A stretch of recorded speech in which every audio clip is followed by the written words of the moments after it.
मित्रांनो, तुम्ही मिर्झापूर सिरीज बघितली का? हां, बघितलेच असेल यार. ती सिरीज सगळ्यांनाच आवडते, मला पण आवडते आणि मी पण बघितलेली आहे. तर त्या सिरीजमध्ये मिर्झापूर या शहरावर राज्य करणारं एक घर असतं, ज्या घरामध्ये त्रिपाठी नावाचा एक परिवार राहतो. त्याच्यामध्ये कालीन भैया, मुन्ना भैया असे लोक होते. त्यांचं नाव ऐकलं की सगळ्यांची फाटायची. सगळेजण त्या घरातल्या मेंबर्सला भ्यायचे.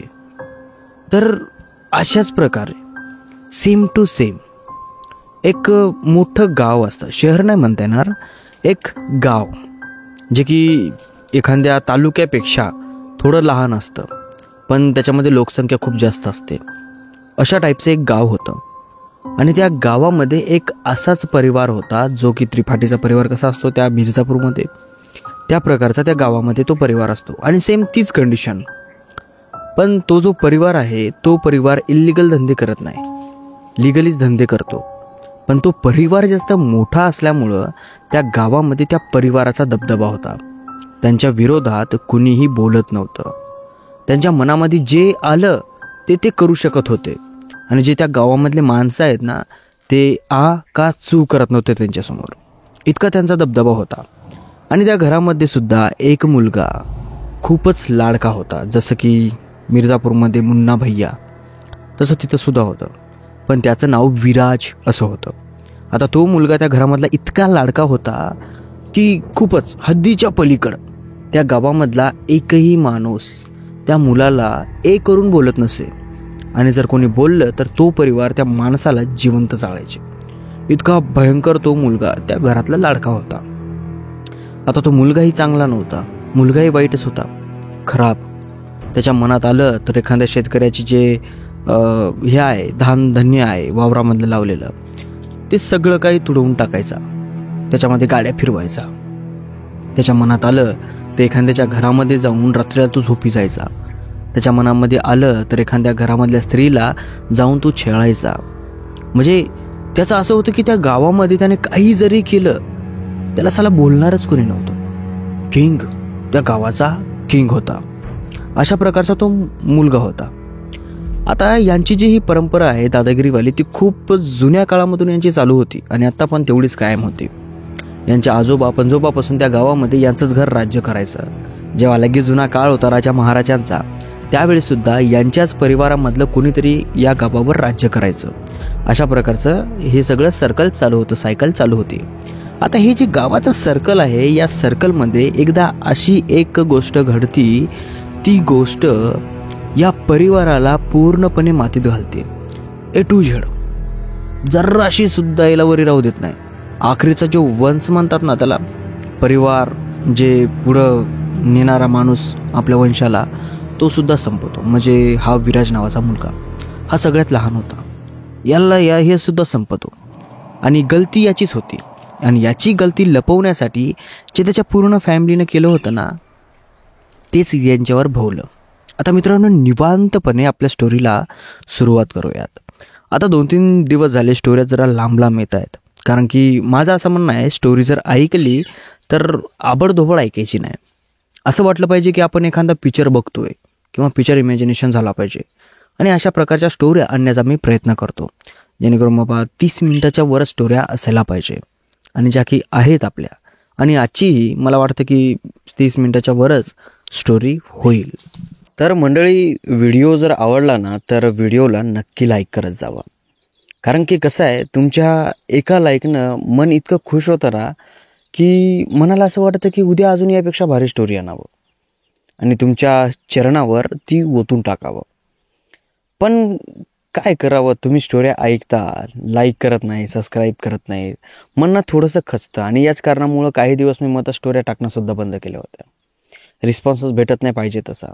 50,000 सबस्क्रायबर आहेत आणि व्ह्यूज किती, 1,000, 2,000 अशा प्रकारे. काय फायदा स्टोऱ्या बनवण्याचा? तर कालच्या त्या स्टोरीपासून थोडे व्ह्यूज थोडे चांगले यायला लागलेत, 11,000, 4-5,000. तर मन पुन्हा म्हणलं की बनव, काय प्रॉब्लेम नाही, बनव. आणि तुमच्यासाठी आज पण एक अशी स्टोरी मी घेऊन आलो आहे.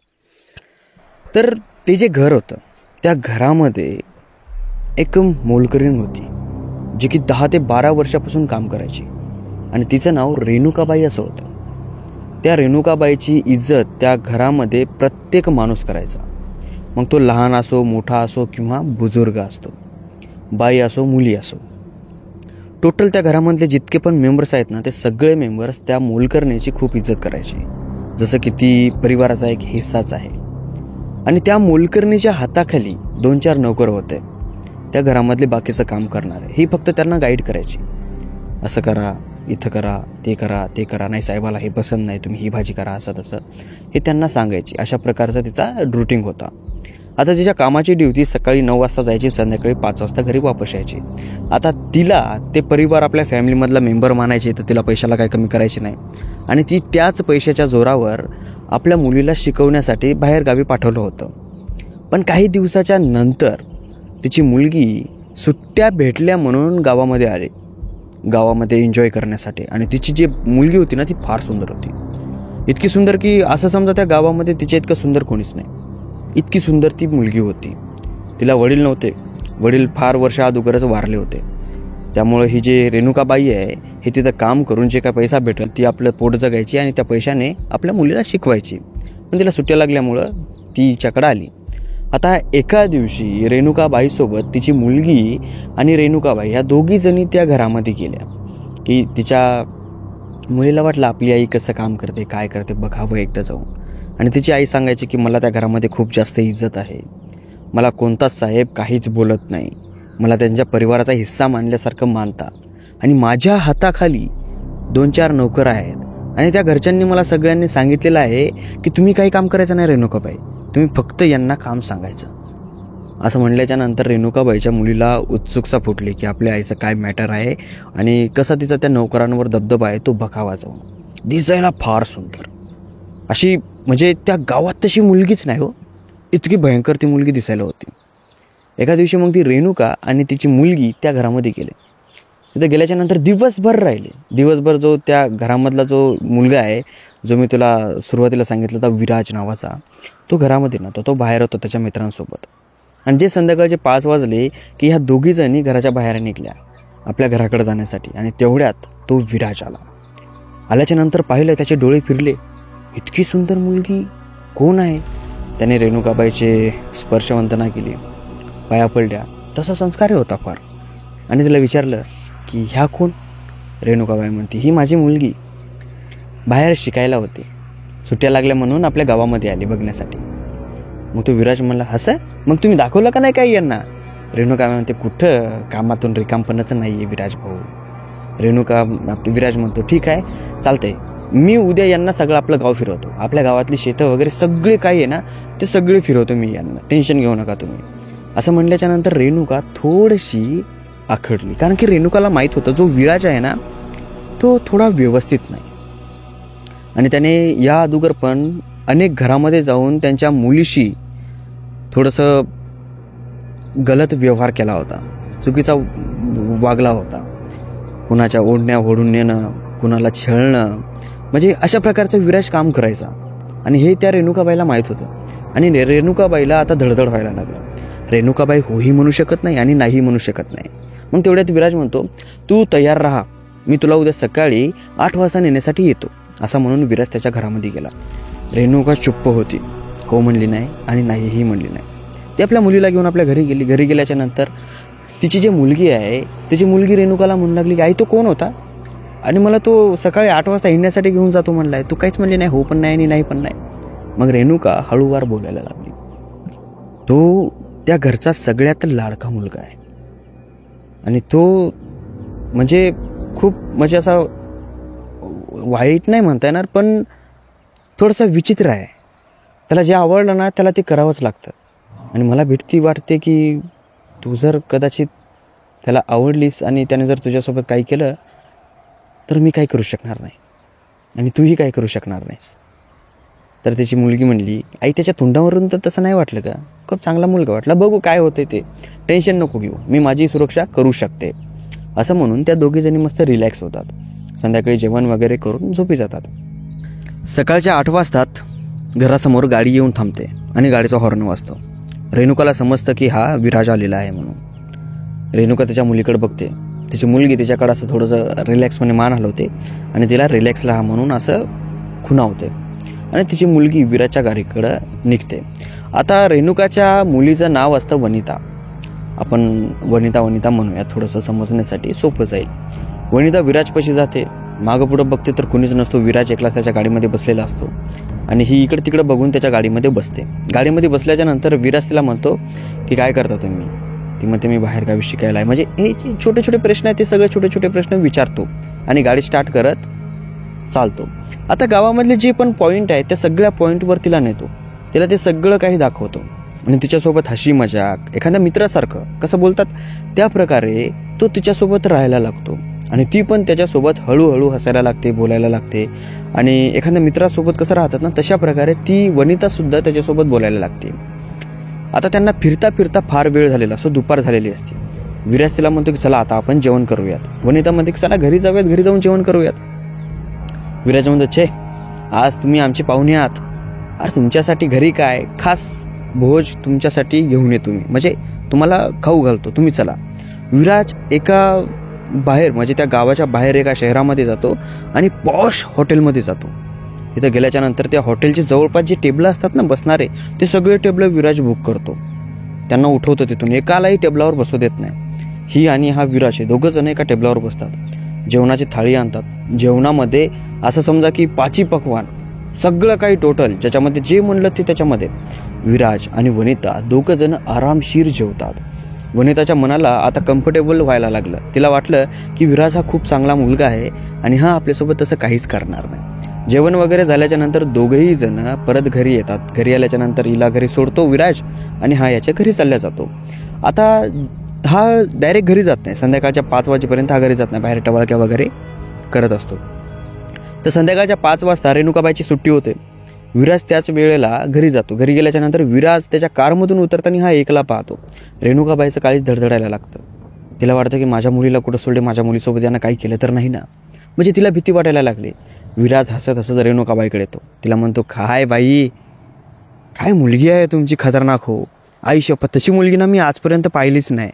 लय मस्त मुलगी आहे. आपल्याला म्हणजे असं तिचा स्वभाव फार आवडला. असं म्हणल्याच्या नंतर ती जेच अशी रडकुंड्या येणार, त्याच्या डोळ्यामधून पाणी येणार की विराज तेवढ्यात म्हणतो की त्यांना मी घरी सोडलेलं आहे निवांत, पटकर जावा, एकलीच आहे घरी, असं म्हणतो. असं म्हणल्याच्या नंतर तिच्या काळजामध्ये श्वास येतो. तिला वाटलं की यार हा असा बोलतोय, काय भारी मुलगी आहे तुमची, किती खतरनाक आहे, तिचा काय स्वभाव आहे, ती काय बोलतीये. हिला वाटलं की यांना काहीतरी केलंय. त्यामुळे ती जेच रडणार, तिच्या डोळ्यामधून पाणी येणार की तेवढा तो विराज तिला तसा म्हणतो की तुमची मुलगी घरी सोडलेली आहे, एकलीच आहे, पटकर जावा, भीत असेल ती बिचारी. त्याच्यामुळं तिच्या तोंडावर असं एकदम हसू येतं. हा विराज भाई मी जाते, असं म्हणून ती तिथून निघून जाते आणि लगबगीने तिच्या घरी येते. घरी आल्याच्या नंतर तिची मुलगी तिच्या मोबाईलमध्ये काहीतरी खटलपटल करत असते. कानामध्ये हेडफोन वगैरे घालून पलंगावर झोपलेली असते. ही आल्याच्या नंतर पटकर दरवाजा उघडते, घरामध्ये बघते तर आपली मुलगी एकदम रिलॅक्समध्ये बसलेली आहे. तो याच्या छातडामध्ये थंड पडते की बाबा आपली मुलगी सुरक्षित आहे, त्या नराधमाने काही केलेलं नाही आहे असं हिला वाटतं. मग असं वाटल्याच्या नंतर ती त्याच्यापाशी जाते, बसते, तिला विचारते की काय झालं, तो काय म्हणला, काय केलं तर नाही ना. तेवढं ती म्हणते काय तू काय पागल वगैरे आहेस का, अगं तो किती चांगला मुलगा आहे, अगं त्याने मला आपल्या गावामधलं सगळं काही फिरवलं, सगळे शेतं फिरवले. हे झाल्याच्या नंतर त्याने मला एका हॉटेलवर नेलं शहरामध्ये जवळ असलेल्या, आणि त्या हॉटेलमध्ये मला इतकं खतरनाक जेवायला घातलं ना, शपथ आयुष्यामध्ये मी तसं कधीच जेवले नाही. आणि त्याने आणून मला घरी सोडलं. काय मुलगा आहे आई, इतका फ्री आणि इतका चांगला, उगाच तुम्ही यार त्याचं नाव खराब केलंय. तिचं असं बोलणं ऐकून ही फार टेन्शनमध्ये की विराज त्या टाईपचा मुलगा जो की एखाद्या राक्षसाप्रमाणे, आणि तो आपल्या मुलीसोबत इतका चांगला वागला, हे कसं काय शक्य आहे, हे व्यवस्थित नाहीये असं तिला थोडं टेन्शनमध्ये आलं. आता तिची मुलगी फार दिवस राहणार होती तिथं, एखादा ते 1.5 महिना.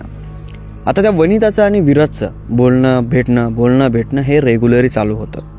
आता हिला भीती वाटू लागली की विराज तिच्यासोबत काही करणार किंवा काही होणार, म्हणजे हिला अशी भीती होती. आणि खरं म्हणायचं म्हणजे असं की विराजला ना ती वनिता आहे ना खूप जास्त आवडली होती, आणि त्यांचं भेटणं बोलणं सोबत राहणं यांचं परिवर्तन त्यांच्या प्रेमामध्ये झालं आणि दोघं जण प्रेम करायला लागले. आणि जे काम लग्नाच्या नंतर करायचं ते काम लग्नाच्या अगोदर हे डेली करू लागले, कारण की यांच्यावर नजर ठेवणार कोणी नव्हतं. हॉटेल यांची जिथं म्हणलं तिथं यांचं, आणि तीही राजी खुशी याच्यासोबत राहू लागली, ही त्याच्यासोबत राहू लागला. असं समजा की या दोघा जणांचं असं प्रेम झालं की या दोघा जणांनी ठरवलं की आपल्यासोबत एकमेकासोबत लग्न करायचं आहे. आणि त्याच कारणामुळं ती जी वनिता आहे ती याच्यासोबत ते सगळं काही काम करू लागली जे की लग्नाच्या नंतर करतात. आणि विराजसुद्धा तिच्यासोबत तेच काम करू लागला. त्या दिवसपासून विराज कोण्याही मुलीकडे बघायचा नाही, कोण्याही मुलीसोबत वेगळं वागायचा नाही, कोणाला त्रास द्यायचा नाही. एकदम सज्जन माणूस कसा असतो ना, तशा माणसामध्ये तो विराज एकदम परिवर्तित झाला होता. आणि त्याचं हे परिवर्तन बघून त्याच्या घरचे सुद्धा फार खुश होते की बाबा जो आमचा लाडका मुलगा आहे तो एकदम चांगला झालाय, समजूतदार झालाय, कोणाला त्रास देत नाही, काही नाही. आता तो खूप चांगला वागायला लागला. त्याच्या घरच्यांना सुद्धा आनंद व्हायला लागला की आपला मुलगा बदलला आहे. पण त्यांना माहीत नव्हतं की आपला मुलगा नेमका बदलला आहे कोण्या कारणामुळं. आता बरेच दिवस जातात, आणि काही दिवस गेल्याच्या नंतर विराज म्हणजे बरेचमध्ये असे समजा की एक महिना गेला असावा म्हणतात. 1 महिना गेल्याच्या नंतर विराज त्याच्या घरच्यांना म्हणतो की मला लग्न करायचं आहे. असं म्हणल्याच्या नंतर त्याच्या घरचे सगळे शॉक. लग्न करायचं आहे, ठीक आहे करू लग्न, एखादी मुलगी बघावं लागेल चांगली. लगेच फोन घुमवतात सगळेजण. याची गोष्ट समोरची ऐकत पण नाहीत. मोठमोठ्याल्या घरी फोन लावतात, तुमची मुलगी आम्हाला बघायची, आमच्या मुलाला लग्न करायचं आहे, असं तसं. म्हणजे 4-5 जागावर फोन लावतात आणि मुलगी बघण्याचा कार्यक्रम फिक्स करून टाकतात. विराज म्हणतो की मला बाहेरच्या कोणत्याही मुलीसोबत लग्न नाही करायचं आहे, मी माझ्यासाठी एक मुलगी शोधलेली आहे. असं म्हणल्याच्या नंतर विराजच्या जे घरचे आहेत ते विराजला म्हणतात की ठीक आहे, कोणती आहे, कुठं राहते, कोण्या बिझनेसमॅनची आहे किंवा कोण्या नेत्याची आहे. आता विराजचे जे घरचे असतात त्यांना वाटतं की बाबा मुलगी यांनी एकदम अशी हायपाय पाहिली असेल, जी की भयानक मुलगी असेल, खतरनाक. पण विराज जेव्हा सांगतो ना त्यावेळेस यांच्या पायाखालची जमीन सरकते. विराज म्हणतो की तसं कोणाचीही मुलगी नाही, ना कोण्या नेत्याची, ना कोण्या मोठ्या बिझनेसमॅनची, नाही कोण्या म्हणजे मोठ्या माणसाची. मुलगी आहे ती आपल्या रेणुकाबाईची. असं म्हणल्याच्या नंतर सगळे शॉक, एकदम गप्प शांत. त्या घरातला जो करता धरता माणूस आहे तो त्याला म्हणतो, तुला इनमीन त्याच बाईची मुलगी भेटली आहे का? विराज म्हणतो की हां, मला ती फार आवडते आणि मी लग्न करणार तर तिच्यासोबतच करणार, नाहीतर लग्न करणार नाही. असं म्हणल्याच्या नंतर त्याच्या घरचे स्पष्टपणे नकार देतात. एका मोलकरणीची मुलगी आपल्या घराची सून होऊ शकणार नाही, आणि जर तुला तिच्यासोबतच लग्न करायचं असेल तर तिला आम्ही मारून टाकू, तिला आम्ही जिवंत ठेवणार नाही. असं म्हणल्याच्या नंतर विराज एकदम खतरनाक सायलेंट झाला. आता विराज पुढं हे नव्हतं, रस्ता नव्हता. त्याच्या घरचे म्हणले, जर तिला जिवंत राहू द्यायचं असेल तुला, तर तुला आम्हाला जिथं म्हणाल तिथं तुला लग्न करावं लागणार, आणि जर तू लग्न करणार नाहीस तर आम्ही तिला मारून टाकणार. मग तर तुला नाविलाजाने लग्न करावंच लागणार, हे तुझा निर्णय आहे. विराज टेन्शनमध्ये येतो. टेन्शनमध्ये आल्याच्या नंतर तो गुमसुम राहायला लागतो. आता भेटणं तर यांचं चालूच असतं. तसं ती याला एका दिवशी भेटल्याच्या नंतर याच्या हातामध्ये हात घेते.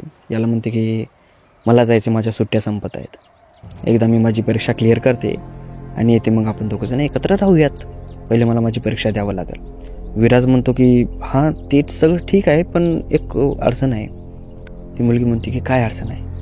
विराज म्हणतो की मी काल माझ्या घरी असं बोललो तर माझ्या घरच्यांनी स्पष्ट नकार दिला लग्नासाठी.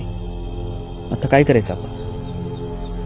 असं त्या मुलीनं ऐकल्याच्या नंतर ती मुलीला घाम सुटला, तिच्या पायाखालची जमीन सरकली आणि ती म्हणते की असं कसं होऊ शकणार विराज, आता खूप समोर आलंय आपलं. असं म्हणल्याच्या नंतर विराज म्हणतो, हां मला पण माहिती आहे की आपलं सगळं समोर आलेलं आहे, पण मी काय करू शकत नाही ग, खूप मोठी अडचण आहे आणि त्या अडचणीला मी तोंड देऊ शकत नाही.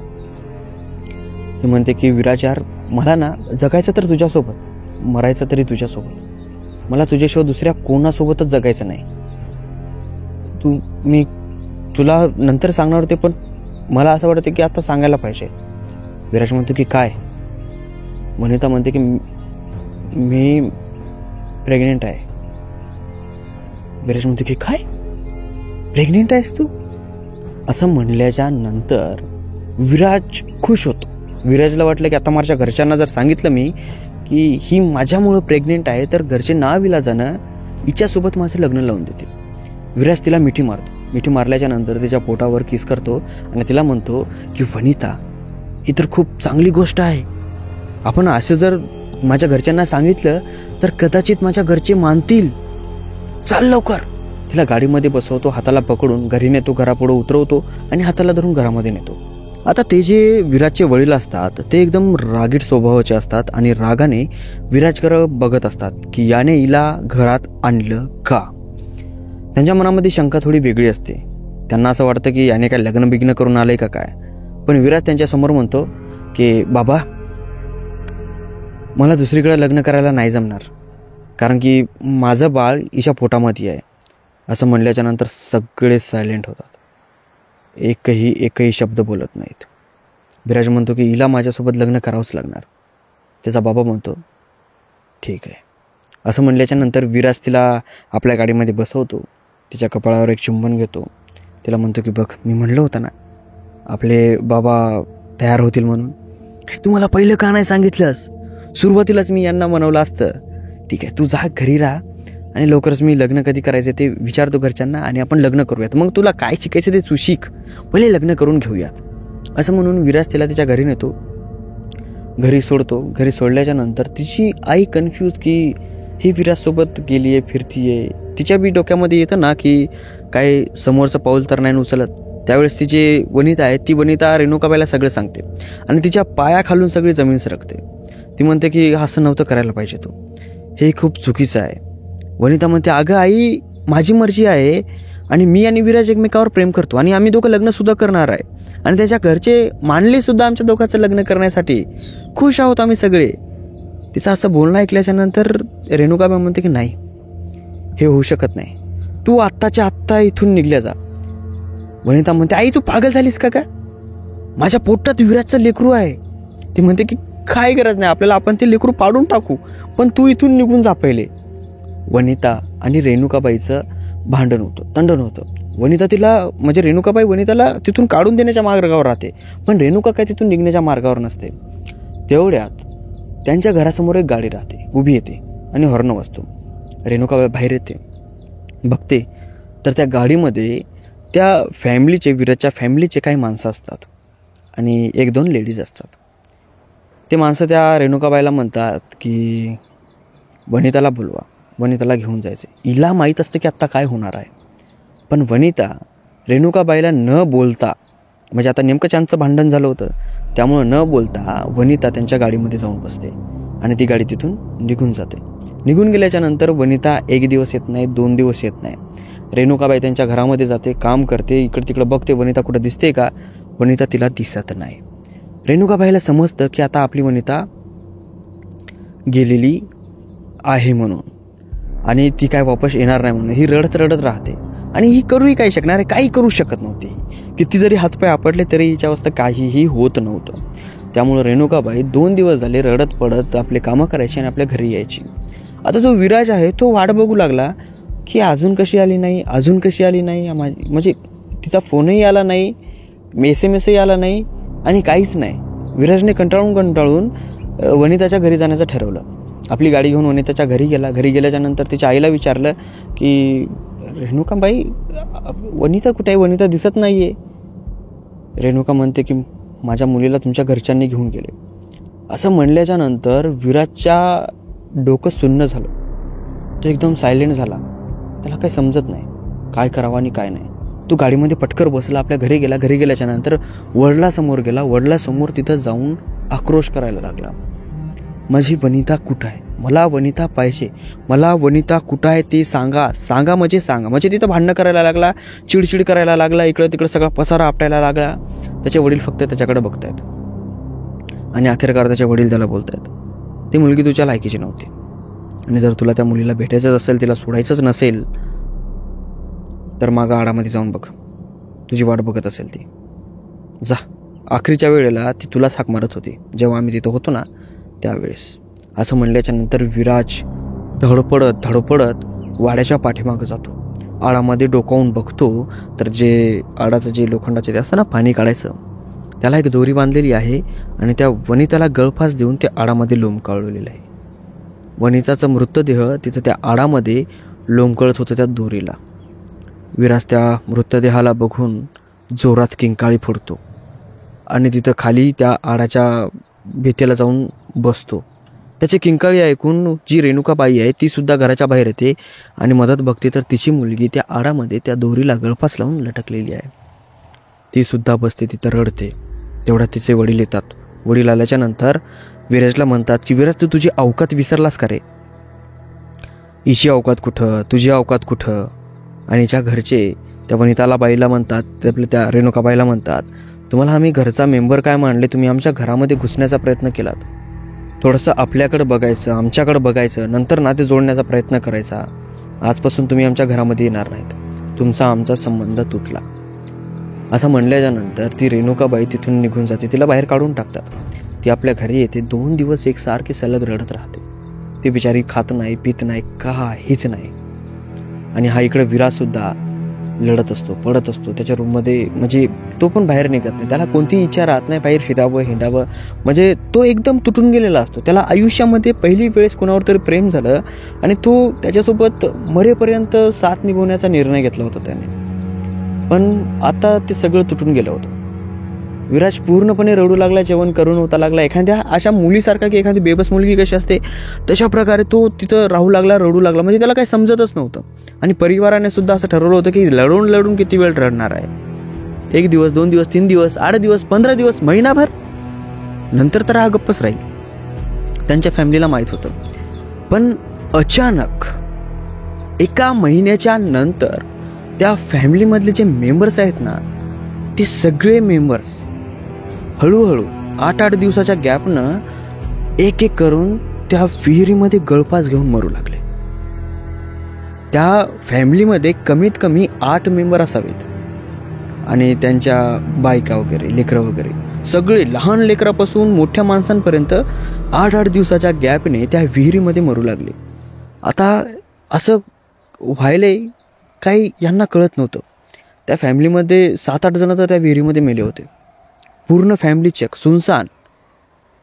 आता त्या फॅमिलीमध्ये ज्या खुशा होत्या, ज्या सुख होते, ते सगळं काही असं झालं होतं की 1 महिन्यामध्ये 4 माणसं मरत आहेत, 1 महिन्यामध्ये 4 माणसं मरत आहेत. असे 2 महिने गेले होते आणि 8 माणसं त्या फॅमिलीमधले मेले होते. ते 8ही माणसं त्याच आळामध्ये मेले होते, त्याच विहिरीमध्ये मेले होते. आणि तशाच प्रकारे गळफास घेऊन मेले होते. विराजच्या वडिलांना काय कळत नव्हतं की नेमकं होतंय काय म्हणून.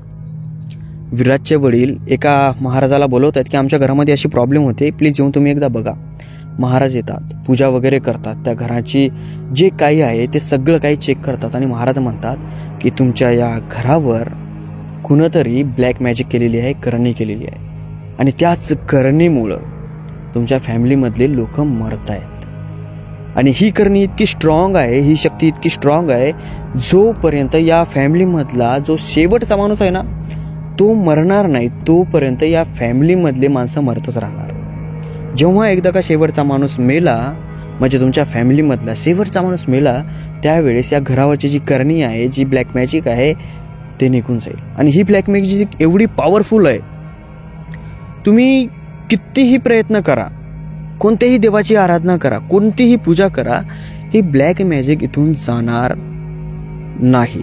म्हणजे तुम्ही सरळ सरळ असं समजा की तुमच्या या घरावर एक मुंजा टाईप राक्षस सोडलेला आहे. आणि एक अशा प्रकारचा राक्षस ज्याला एखादी वस्तू फार आवडायची आणि ती वस्तू तुम्ही हिसकावून घेतलेली आहे. आणि आता तो राक्षस तुमच्या घरातल्या सर्व जणांना मारेपर्यंत शांत बसणार नाही. आणि तुम्ही काहीही करा, तुम्ही कोणत्याही देवाला ना कितीही काही करा, तो राक्षस तुम्हाला त्या सगळ्या गोष्टीमध्ये साथ देईल. पूजा करण्यामध्ये, मंत्र वाचण्यासाठी, सगळ्या गोष्टीमध्ये साथ देईल. पण ते तुम्हाला संपवूनच टाकणार. असं म्हणल्याच्या नंतर हा फार म्हणजे भयंकरपणे टेन्शनमध्ये आला. हा त्या महाराजाला म्हणलं की महाराज याच्यावर काही थोडासा तरी उपाय. तो महाराज म्हणला मी शुअर तर नाही, 100% पक्क तर सांगू शकत नाही, पण मला समजतंय तसं मी एक उपाय सांगू शकतो. तुमच्या या फॅमिलीला घेऊन तुम्ही हे घर सोडा, हे गाव सोडा आणि कुठंतरी दूर राहायला जा, जेणेकरून तुमची जी फॅमिली आहे ती थोडीशी सावकाश म्हणजे राहू शकेल. मी गॅरंटी देऊ शकत नाही, बट एक उपाय असा असू शकतो. जर सुटलं तर सुटलं, नाही सुटलं तर मग मी हे काय करू शकत नाही. तुमच्या सगळ्यांना संपावं लागणारच. असं त्या महाराजाच्या गोष्टी ऐकल्याच्या नंतर याच्या पायाखालून जमीन सरकली.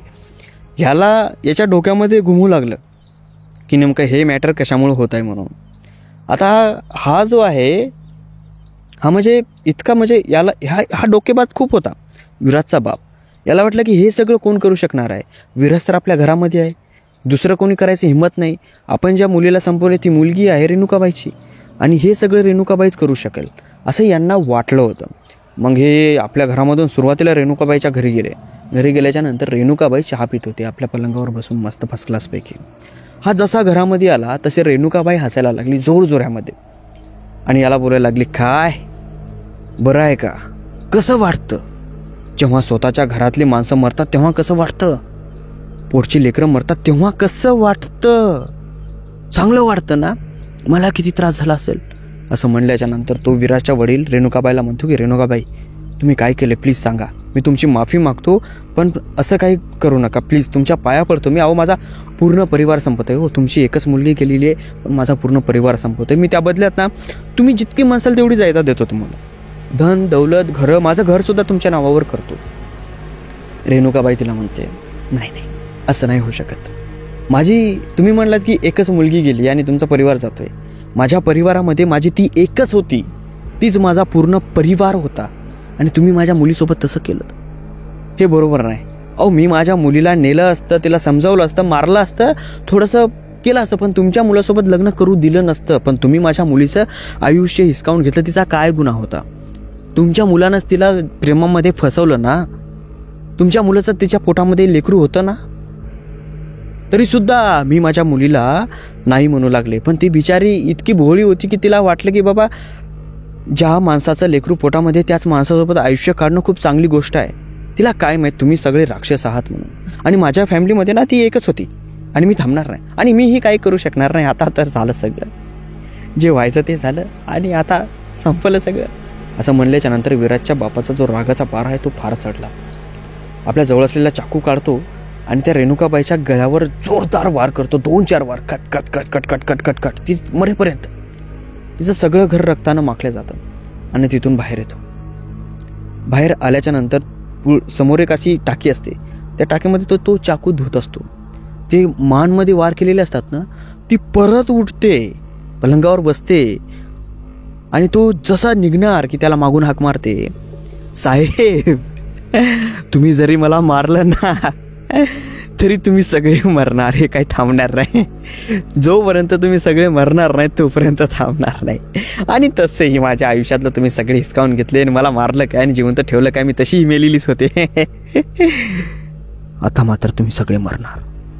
असं म्हणून तिच्या जे धडावरचं मुंडकं आहे ते खाली गळून पडतं. कारण की याने चाकूने फार मोठे वार केले होते आणि ते मुंडकं असं लोंबकाळल्यासारखं होतं. तिचं बोलणं झाल्याच्यानंतर ते मुंडकं पडतं. हा धाडकर पाठीमागं जाऊन गाडीला असा टेकतो जोरात की इतकं मारल्याच्या नंतर सुद्धा ही कशी बोलली आहे, एकदम भयंकर. हा थरथरत्या हातानं आपल्या गाडीचं गेट उघडतो, गाडीमध्ये बसतो आणि घरी जातो. विचार करत असतो काय करावं काय करावं. मग याच्या लक्षामध्ये ती महाराजांना बोललेली गोष्ट येते की महाराज म्हणला की बाबा हे घर सोडून तुम्ही थोडं बाहेर जा, नंतर तुमचा जीव वाचू शकतो. याला वाटलं की कदाचित तसं होऊ शकतं आणि आपण तसं करायला पाहिजे. हा सगळ्यांना सांगतो की आपल्याला घर सोडून जायचं आहे आणि विराजला पण सांगतो की आपल्या घर सोडून जायचं. 1 घंट्यामध्ये सगळेजण आवरा. सगळेजण बॅग वगैरे भरायला लागतात, कपडे वगैरे आवरायला लागतात आणि जी विराजची रूम असते, विराज पण त्या रूममध्ये आपलं सगळं सामान वगैरे पॅकिंग करण्याच्या नादामध्ये असतो. सगळेजण बाहेर निघतात पण विराज बाहेर निघत नाही. याचा बाप म्हणतो की विराज का बाहेर निघला नाही. विराजचे वडील विराजला बोलवण्यासाठी त्याच्या रूममध्ये जातात. रूमचा दरवाजा खोलतात, एंट्री मारतात पण विराज रूममध्ये कुठेही दिसत नाही. सगळं काय सुनसान. तो विराजला हाक मारतो, विराजचा आवाज एकही येत नाही.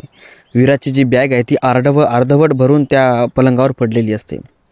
हा सगळीकडे कन्फ्यूज होतो, बघतो, थोडा रूमच्या बाहेर डोकं काढतो आणि विराज म्हणून हाक मारतो. खालच्या फॅमिली मेंबरला म्हणतो की विराज आलाय का तिकडं, एकदा बघा बरं. खालचे फॅमिली मेंबर म्हणतात नाही विराज तर नाही आला इकडे. हा बघतो इकडे विराज दिसत नाहीये. रूममध्ये पलंगापाशी जाऊन असा उभा राहतो. विराज गेला कुठं असा विचार करत असतो. तेवढ्यात विराजच्या खांद्यावर एक पदार्थ पडतो, विचित्र प्रकारचा, चिकट, जणू की एखादी लाळ असावी. आणि ती लाळ अशी चिकट होती. नॉर्मल माणसाची लाळ तेवढी भयंकर चिकट नसते. याच्या खांद्यावर पडलेली लाळ खूपच चिकट लोळ होती आणि हिरवट हिरवट कलर होता. हा बघतो त्याला असा खांद्यावरून पुसतो, असा हाताला हे करतो. थोडी विचित्रपणाने त्या लाळीचा जो दुर्गंध आहे तो दुर्गंधसुद्धा याला येतो आणि तो हळूवार वर बघतो.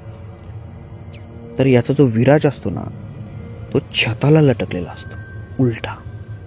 त्याची जी ही मान असती ती पूर्णपणे फिरून पाठीकडे आलेली असते आणि असा तो लटकलेला असतो आणि खाली याच्याकडे बघून हसलेला असतो आणि याला म्हणतो, पळून जाण्याचा प्रयत्न करतोयस? कसा जाशील? माझी परवानगी नाहीये तुला पळून जाण्याची. आता तो तुला संपायचा आहे. त्याचं असं बोलणं ऐकल्याच्या नंतर विराजचे जे वडील असतात ते रूमच्या बाहेर पडण्यासाठी धावतात. जसे दरवाजापाशी जातात तसा दरवाजा मधातून धाडकर बंद होतो.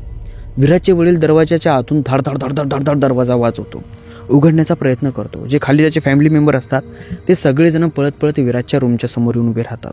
जोरजोरामध्ये ते दरवाजा उघडण्याचा प्रयत्न करतात आणि मागून विराजचे वडील वाचवा वाचवा, उघडा उघडा, वाचवा वाचवा, माझा जीव जातोय, वाचवा वाचवा, उघडा उघडा असं म्हणतोय. आणि हळूवार जे विराज वर छताला लटकलेला होता तो खाली उतरतो. खाली उतरल्याच्या नंतर तो जसा 2 पायावर उभा राहण्याचा प्रयत्न करतो त्याचे जे हाडकं असतात ना ते कडकड कडकड कडकड कडकड असे वाजतात. हा मागं वळून बघतो तर विराज पाठीमागं उभा. त्याच्या अंगावरचे सगळे कपडे फाटलेले असतात आणि हळूहळू ते कपडे खाली पडत असतात. तो पूर्णपणे नग्न होण्याच्या अवस्थेमध्ये येतो.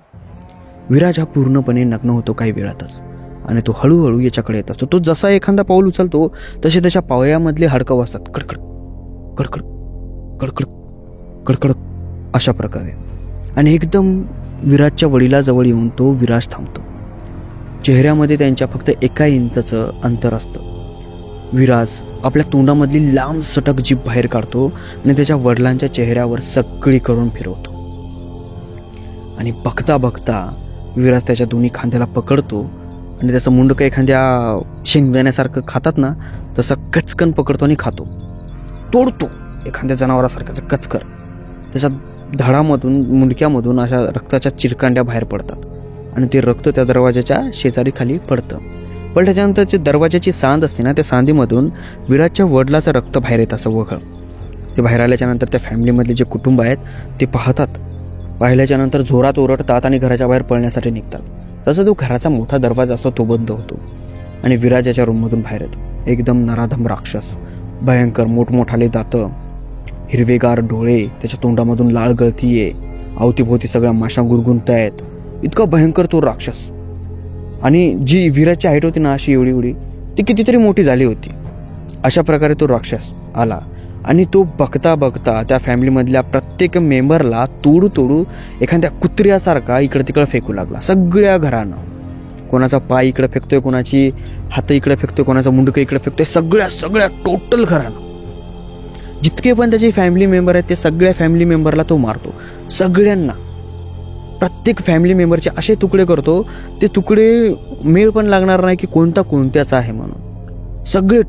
सगळ्या टोटल फॅमिली मेंबरचा. आणि सगळा त्या घरामध्ये आरडाओरडा असतो. त्या घरामध्ये जे काम करणारे लोक असतात ते बाहेरून दरवाजा वाजवणारे असतात. ते वाजवतात की घरामध्ये काय होते पण त्यांना तो दरवाजा वाजला जात नाही. काही जण मधात डोकावून बघतात तर त्यांना कुणीही दिसत नाही. फक्त जे शरीर असतं त्या शरीराचे तुकडे होताना दिसतात कचाकच. इकडं तळातळ रक्तांचे शितोडे बितोडे सगळा फवारा वगैरे सगळं त्या घराने पडतो. सगळं घर मधातून लाल भडक होतं. आणि मग अखेरकार त्या घराचा दरवाजा उघडला जातो. आणि मधात आल्याच्या नंतर जे काही लोक मधात आलेले असतात तिथं काम करणारे ते बघतात तर त्या पूर्ण फॅमिलीचे तुकडे तुकडे त्या घरानं पडलेले असतात. कुणाचं बोट, कुणाचा पाय, कुणाची मान, कुणाचं काळीज, कुणाचे आतडे. म्हणजे खूप बेकार पद्धतीनं सगळ्या घरानं मासच मास होतं. आणि अखेरकार एक जोरात किंकाळी या सगळ्यांच्या कानावर येते वाड्याच्या पाठीमागून. सगळेजण वाड्याच्या पाठीमागं जातात आणि किंकाळी त्या आडामधून यायलेली असते. तिथं जातात, बघतात तर विराज त्या आडामध्ये तशाच पद्धतीनं लटकलेला होता ज्या पद्धतीनं ती वनिता लटकलेली होती. आणि बस इथंच ही पूर्ण फॅमिली संपते आणि आपली स्टोरीसुद्धा इथंच संपते. आता या स्टोरीवरून असं लक्षात येतं की यार तुम्ही ना कोणाचा गैरफायदा उचलू नका, कोणाचा विश्वासघात करू नका आणि स्वतःला इतकं महान समजू नका की तुम्ही जे काही काम करसाल त्याचा मोबदला म्हणून तुम्हाला परत भेटणार नाही. हे कर्म खूप महागडे असतात. माणूस घेऊ शकत नाही यांना विकत. माणसाचं आयुष्य खर्चले जातं, पण कर्म विकत घेता येत नाहीत. याला विकत घेण्याचं एकच उपाय आहे, आणि तो म्हणजे चांगले कर्म करा. तेव्हा तुम्हाला कर्माचे चांगले फळं येतात, आणि कर्म हे वापस येतच असतात. त्यामुळं थोडंसं सावध राहायला शिका, दुसऱ्यांची इज्जत करायला शिका, दुसऱ्याच्या भावनांची इज्जत करायला शिका. आणि ही जी पूर्ण कथा आहे, ही पूर्ण कथा एक मनोरंजन म्हणून बनवलेली आहे, आणि काहीतरी शिकायला भेटेल म्हणून बनवलेली आहे. कथा आवडली असेल तर कथेला लाईक करा, चॅनलला सबस्क्राईब करा, आणि एक चांगलीशी कमेंट करा की तुम्हाला या कथेमधून काय शिकायला भेटलेलं आहे. आणि मंडळी, प्लीज यार सबस्क्राईब करा यार, आणि लाईक पण करा. फुकटच्या गोष्टी आहेत, करायला काय अडचण होत नाही, तर करा. प्रोत्साहन तेवढंच भेटतं. आणि मला सांगा की कथा ऐकता वेळेस, इमॅजिनेशन करता वेळेस असं वाटलं ना की एखादी मूवी बघतोय आपण म्हणून, हॉरर टाईप वाटायला पाहिजे.